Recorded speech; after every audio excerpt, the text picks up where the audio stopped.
So hello everyone and welcome. Welcome to today's service. As all of you know, I'm Louise and our service today is Imbolc and Spring. And we are going to be having some readings here today on the subject of Imbolc, and we're going to do something called Calling the Compass Points, which is traditional in the Earth Spirit Network, which is the group that produced this nature-inspired service. So as ever, because I'm leading the service and hosting, there might be a short delay on the hymns because I'll need to make sure that the people online can see the lyrics and I'll need to share them from my screen. So let us make a start. So, welcome to the Wheel of the Year. The Wheel of the Year is an idea used, it's very important in paganism and in nature and earth-inspired spirituality. It helps us understand the rhythms of the season and connections to the land. The main impulse of all the seasonal festivals is one of worship and interaction with the cycle of nature. We find that in all religious traditions. It's especially associated with paganism and nature worship, but we also find it in most other major religions. Christianity has its winter festival of Christmas, the spring festivals of Easter, and also St. Bridget's Day, which is another event celebrated around the same time as Imbolc. We also celebrate harvest in autumn. The wheel is celebrated in many different traditions, and most traditions celebrate 8 seasonal festivals, which mark various points of the year and its progress through the cycle of birth, growth, death, and rebirth. A lot of people are familiar with the 4 what are called quarter days, the solstices of Yule, which is midwinter, Letha, midsummer, and the equinoxes, Ostara, which is spring and also associated with Easter, and Mabon, which is autumn. The other 4 festivals are the so-called cross-quarter days, which correspond to more agricultural needs and in some traditions tend to be a bit more mystical. There's Imbolc, which we're celebrating today. We just actually have celebrated it last week, which is the technical time for Imbolc, but since spring has briefly put in an appearance today, because I actually saw the big shiny thing up in the sky, which was nice, it put in a brief appearance, today doesn't seem such a bad day to celebrate either. Also Beltane, which some of us will have heard of. There is a big Beltane festival up in Scotland. Lunasa, which is Lammas, sometimes called Lammas, and one famous to many of us, Samhain, which is linked to Halloween. Today's celebration is Imbolc or Candlemas, which is celebrating the goddess Bridget, and in some traditions she's also called St. Bride or St. Bridget, and the festival of the first spring. So I'd like to invite everybody here to just briefly say their name. You can, if you want to unmute and speak online, you're welcome, or you can say it aloud. And we're going to start here. So, hello everyone, I'm Louise. Jane. So, Imbolc is an ancient festival. It's Celtic in origin. In the tradition of Wicca, it's considered one of the great Sabbats, Sabbat being the term for a big celebration. Traditionally, it's celebrated in the Northern Hemisphere on the night of the 1st of February. And the primary meaning with Imbolc is to celebrate spring's impending replacement of winter. So I'll start, as we usually do as Unitarians, with the lighting of the Chalice candle.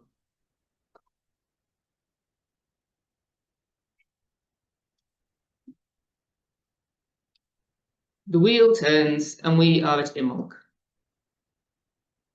A time when we are often carrying weariness from winter, but as the night pulls back and the days lengthen, we begin to see the first signs of new life. Buds bloom on twigs, shoots reach up from the soil. Though we may be cluttered with winter's remnants, a fresh fire is built in the sacred hearth of the goddess. As the light strengthens, we sweep away winter and breathe fresh air again. May it be so.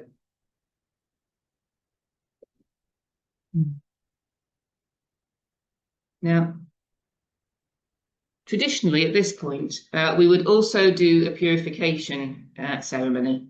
In the same way that many people upon entering a church will dip their fingers into holy water and sprinkle it on themselves, this is also part of worship.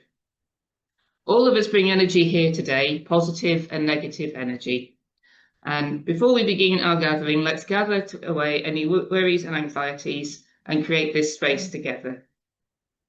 And So using water as a symbol of cleansing and renewal, and salt, which is thought to have protective and cleaning qualities, we will celebrate this and purify the space. There is salt in the water, which I'm holding here. And I will pass this around. Each of us is invited to dip our fingers in the water if you wish to, and you can touch it to your face, which is designed to be cleaning. You can if you want to, or you can choose not to. So I will pass it around. I have done mine. Yeah.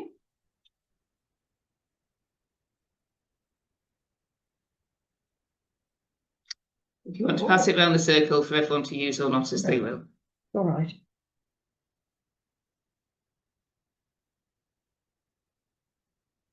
Thank you. And for those of you online, I can't pass the bowl through the computer for you, but here it is. So may our daily cares be washed away. May we be here in the circle with love and trust. Blessed be. Okay.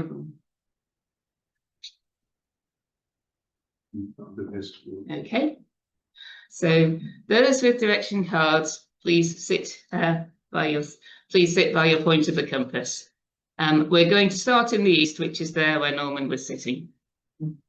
So those of you there, please read your invocation. So let us start with our invocation in the east. David. Spirits of the east, chilling air that makes us shiver, carrying the promise of a warming spring, we face the east and salute you. Join our circle tonight. Blessed be. Sydney.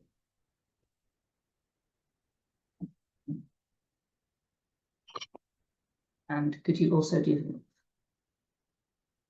Spirits of the north, wholesome earth cradling the seed with warmth, we face the north and we salute you. Be in our circle tonight. Blessed be.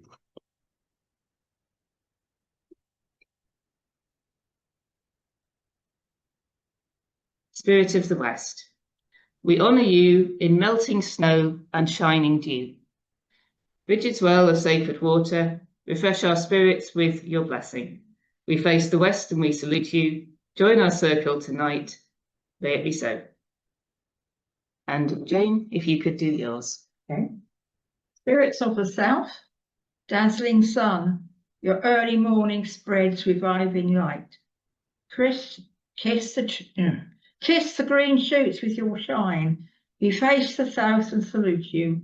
Join our circle tonight. Blessed be. Thank you, Jane.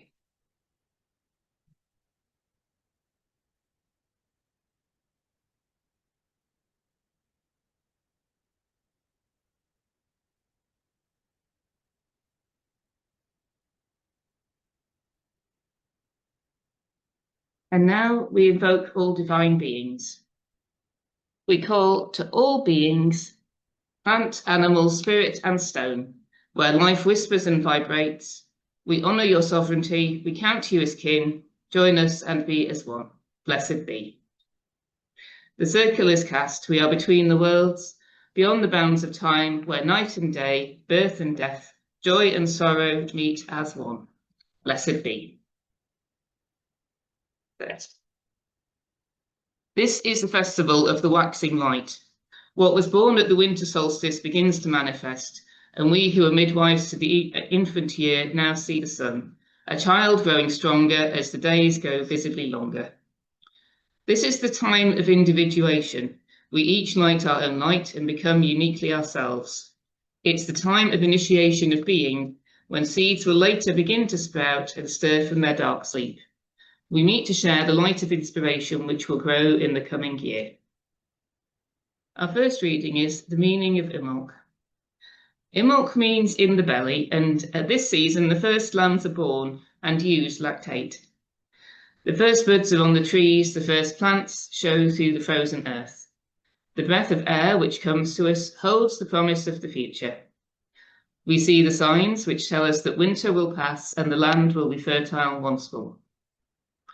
For those following a pagan spiritual path, at this time the goddess changes her robes to those of the maiden, and the god is once more the virile youth who walks the land.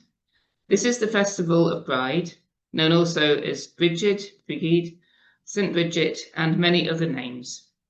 In the Celtic tradition, she is the goddess of fire and inspiration, the patroness of smithcraft, healing, midwifery, and poetry.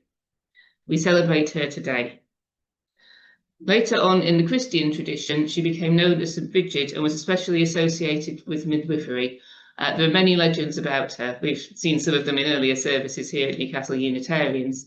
But she's sometimes seen to have been the midwife for Mary when she gave birth to Christ, which is a variation on the traditional birth story. That Bridget has three different aspects. One is the fire of the hearth, the goddess of fertility, family, childbirth, and healing.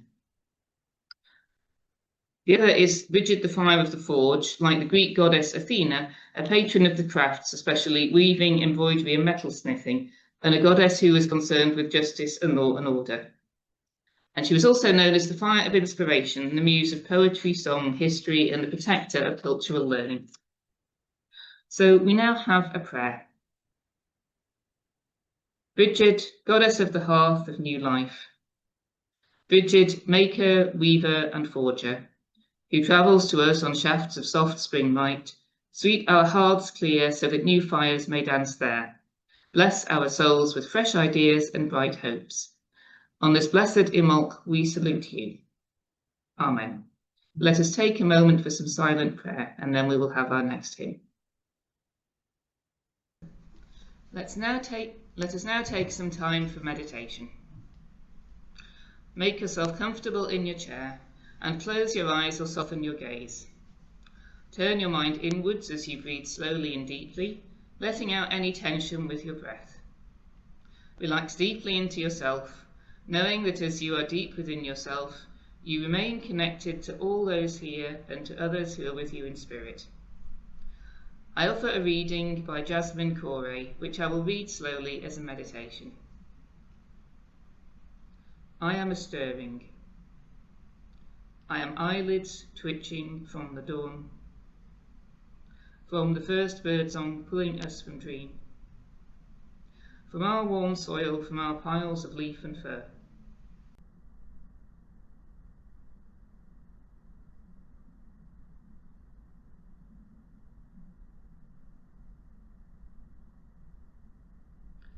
I sing the worms up to the surface of the cold ground.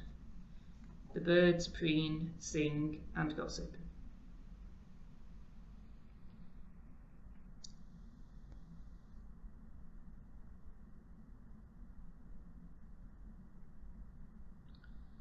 I am a bud swelling at the tip of a branch, the curve of a new shoot pushing through snow.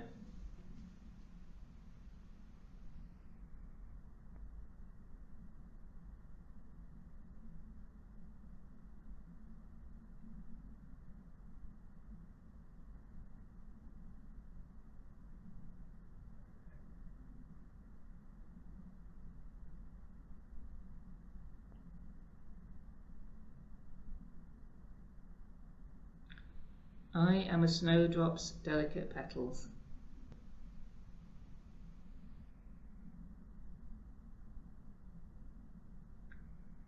I am ice, melting, relenting.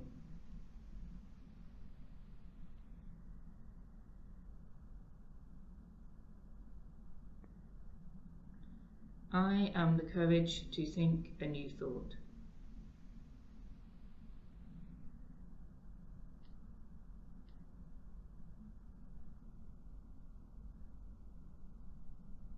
I am a breeze blowing you onto a different page.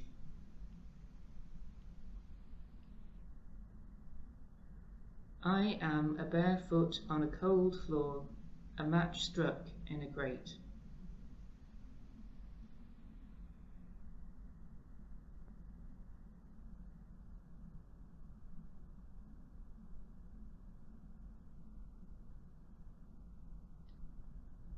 The water is moving.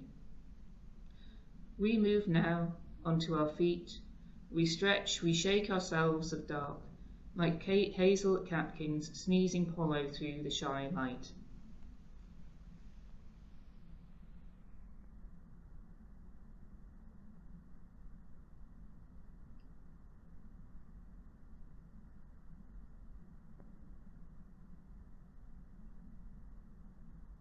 We are gentle, not yet dazzling.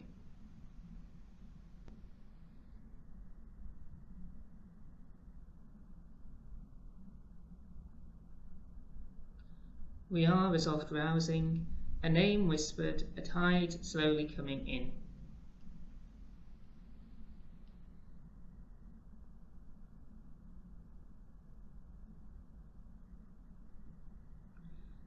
The sap climbs the inside of the cherry tree, petals coil quietly.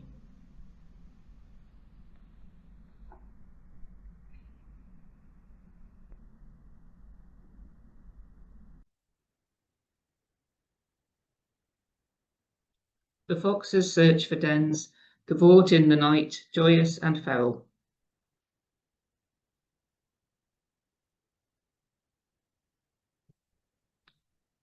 I am the insects waking from sleep, chattering in their busy tongues.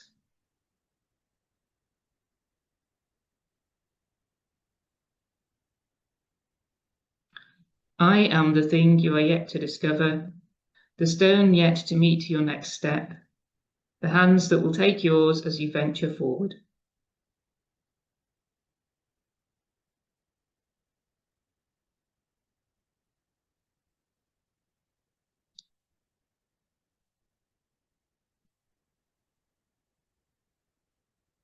You don't need to know me, only to remember I was here before and I will be here again.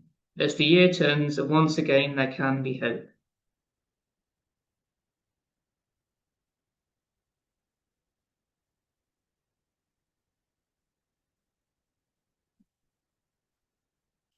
I am the space for your reach. I will not scratch you with a tangle of thorns.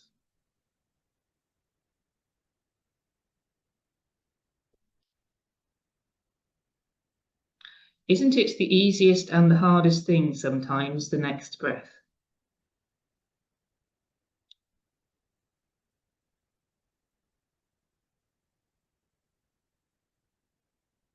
Take it anyway. It's yours. I'll help you. Look up, see the moon wax and wane.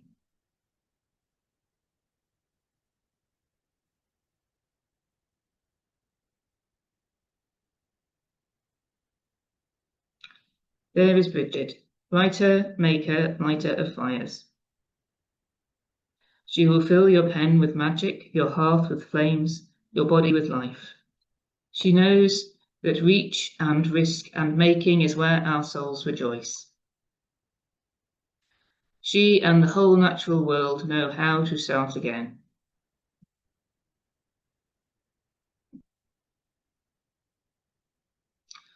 One breath, one step, and spring will be waiting, and the streams will be cool and fresh, and in them you may plunge to emerge anew once more.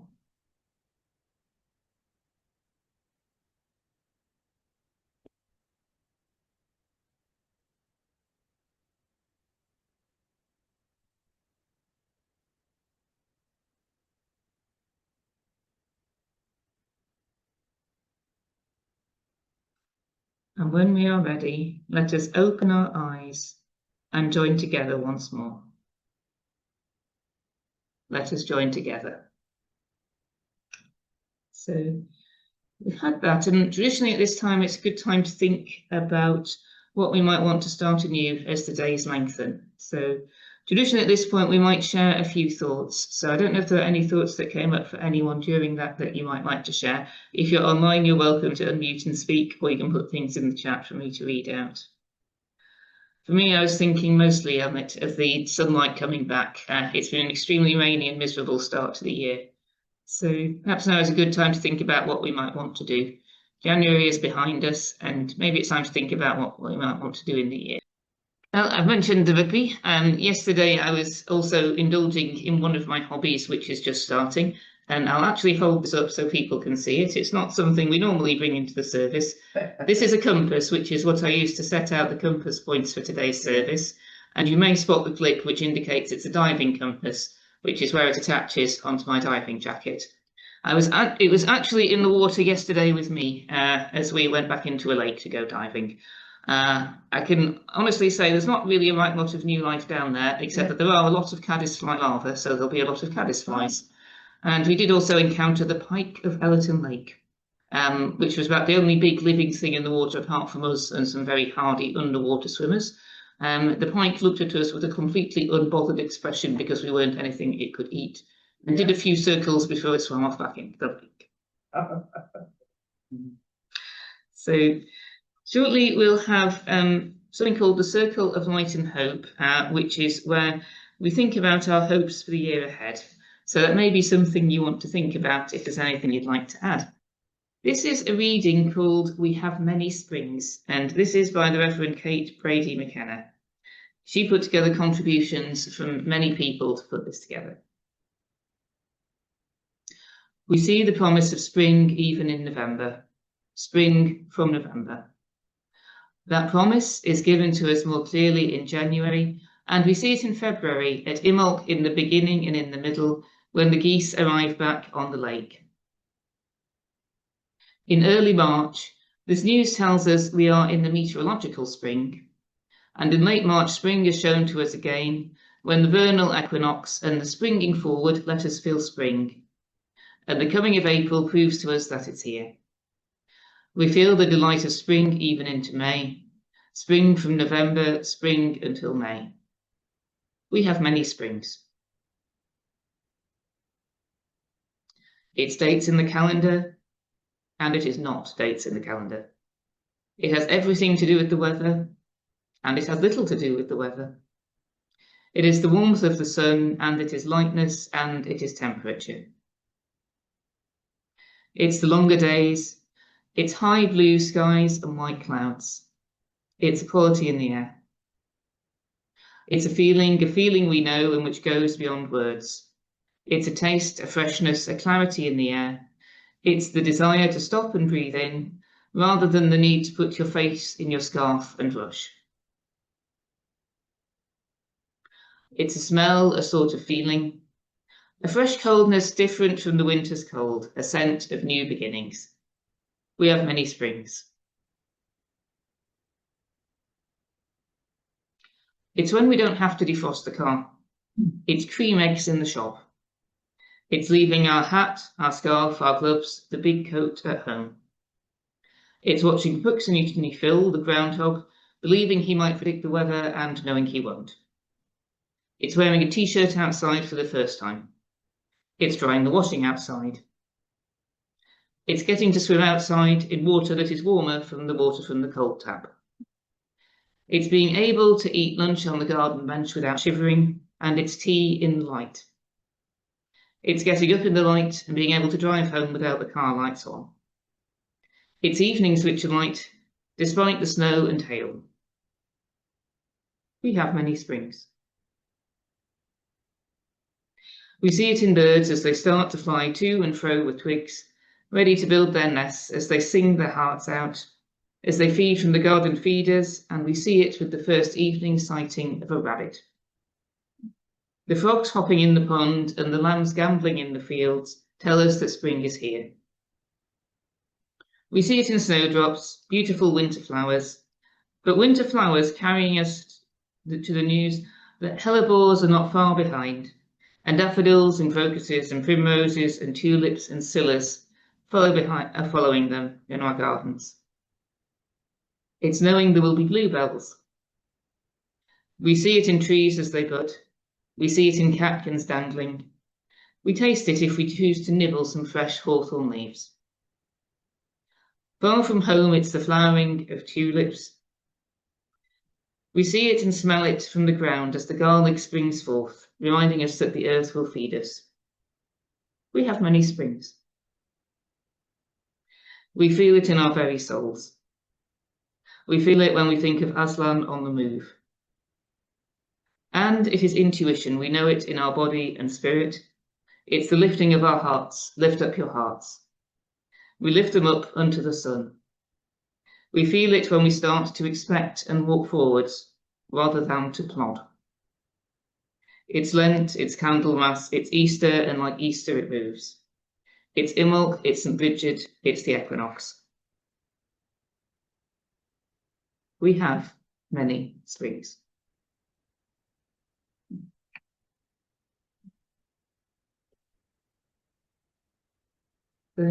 This is the time of year for hope. It's the festival of Imbolc, and the first signs of returning life tell us that spring is on the way. Let us light the path for the new season and say farewell to the old. Blessed be. So, tradition at this point, we might like to state our own hopes for the year ahead. I mentioned that earlier. I think we've talked about it when we had our meditation and thought about what came up. But sometimes I feel like when you get asked this, you're sitting there thinking, what's my one big hope? And that can be a bit of pressure. But it doesn't have to be one big hope, although you've got one, please do share it. It can be just a hope for the year, whether it's as simple as hoping this is the year you can get the garden right, or as big as saying, I hope I'll manage to get that job I've always been after. So, my hope for the year. Well, my hope, I have many hopes, but there's one I'd like to share. And it's actually a hope for this congregation. At the moment, we are small in number, as we well know, and we are still trying to find our way in many ways. But I'd like to say we have good news, which is that we're going to start our community outreach work. The person we interviewed and wanted to offer the job has accepted it. I hope very soon we will be able to start work with her. So we'll be doing some more gatherings here in Newcastle. Some may be like today, a little bit more nature influenced. Some might be a bit more open and discussion. They won't necessarily be on Sunday mornings either. They'll be during the week, we hope, and we'll think about different places. So hopefully we can take Unitarianism out to Newcastle. So my hope is that that will flower forth and we'll have more people joining us to become Unitarian and share our spiritual journey together. So that's me. So Rebecca, thank you for the heart. It sounds like your hope is for your garden and to unstall your story. And I wish you the very best of luck with that one. And Paul said that sounds fantastic. Thanks, Paul. The encouragement does mean a lot. And I hope we'll be able to have some which hybrid as well, so people online can join us, and we'll continue to grow both in the online world and in the world in person. I've talked a lot, so if there's any hopes anybody would like to share, please do.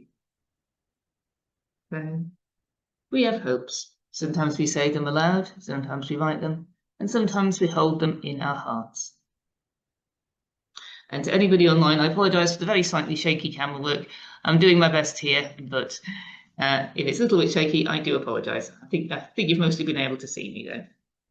So let's take a short contemplation, and traditionally we would contemplate the chalice light. So I'm going to just take the chalice candle and hold it here so that everybody can see it, I hope. So let's take a moment and contemplate this light. We think about the time of year, a time of healing, inspiration and purification, a time for the hopes we have just named. Do we have some things damaged that needs to be healed? Do we feel stagnant? Do we need inspiration? Is there a part of your life that feels like it needs a good clean?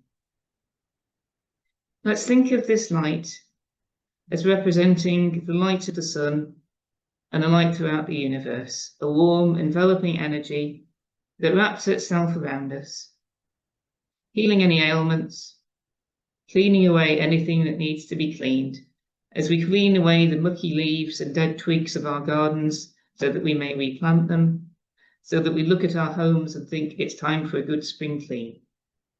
May it ignite our spark of creativity. May we be able to write, to sing, to write music, to go forth and garden, to start new initiatives here.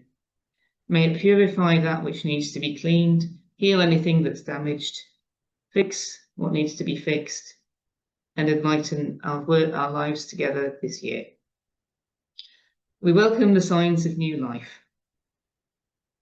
We welcome lambs, snowdrops, flowers pushing through. We welcome the brief appearance of sun behind clouds. We welcome the coming spring and the year that will follow. Blessed be. May it be so.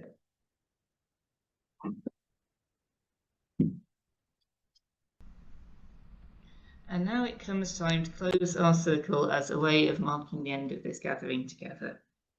So I will read out some words, and David, perhaps you wouldn't mind coming up here to do the northern reading, which is just there. So, blessed be the earth and all beings upon it. We give thanks for the winter melting behind us, for its rest, lessons, abundance, and quiet. To all those with whom we share this world, we bestow blessings for the new season. We pray that all beings will have what they need, be nourished, held in love, guided by wisdom. We prepare for the time ahead by unlocking our hearts and minds. May our spirits be open and welcoming. We will start to close the circle now, saying farewell to all divine beings.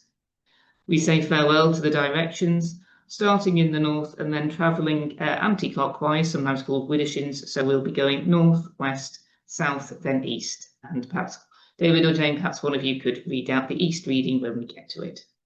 So I will start by saying farewell to all divine beings. We give thanks to all beings, plant, animal, spirit, and stone. Let's remember our interconnectedness. Thank you for your divine presence. Hail and farewell. And David, perhaps you wouldn't mind reading the northern words. Spirits of the north, we thank you for your presence here and ask for your blessing as you depart. May there be peace between us now and forever. Hail and farewell. Blessed be. And I will read the farewell to the west. Spirits of the west, we thank you for your presence here and ask for your blessing as we depart. May there be peace between us now and forever. Hail and farewell. We say farewell to the south. Spirits of the south, we thank you for your presence here and ask for your blessing as you depart. May there be peace between us now and forever. Hail and farewell. Spirits of the east, we thank you for your presence here and ask for your blessing as you depart. May there be peace between us now and forever. Hail and farewell.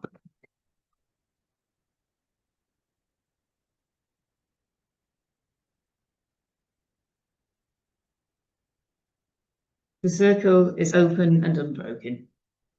May we go together with the peace of Bridget in our hearts. May we meet, merry part, and merry meet again. Blessed be, Amen. May it be so. And as ever, I will put out our chalice candle. The light of the candle is out, but its light also remains with us until we gather together once more. Thank you for all who have read today and shared your thoughts with us. May you go forth and have a wonderful week, and we will be back here next Sunday.